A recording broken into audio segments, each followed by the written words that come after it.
Lolo Nestor naka-move on na, masaya na sa kalagayan ni Reyna ngayon. Aba may magandang mensahe para kay Reyna, alamin.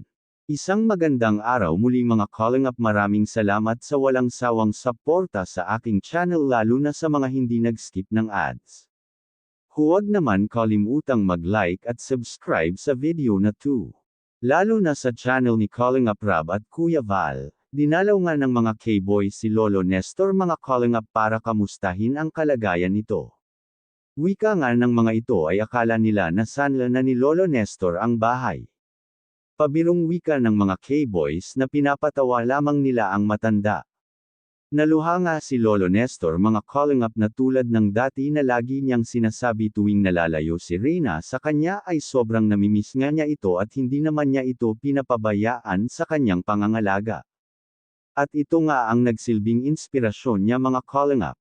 Para lumaban sa hamon ng kanyang buhay, sobrang nga niyang namimiss ang apo at hindi naman siya nakadalaw sa nakaraang Pasko dahilan na rin sa maulan at sobrang busy din ito. Hangad lamang niya ay nasa mabuting kalagayan si Reyna at gumaling na nga ang apo. Gusto nga nitong iparating mga calling up na mahal nga niya si Reyna at dadalaw rin kung magkataon. Kita namang nasasaktan pa rin ito sa pagkawalay sa kanyang apo. Pero nagpapasalamat naman ito sa buong Calling Up team kay Calling Up Rob at lalo na sa nagsilbing nanay ni Reyna na si Ate Roda mga Calling Up.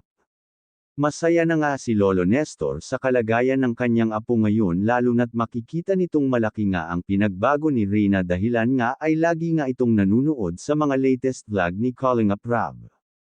At masaya rin si Lolo Nestor na may mga Calling Up angels din na nakakahalubilo si Reyna.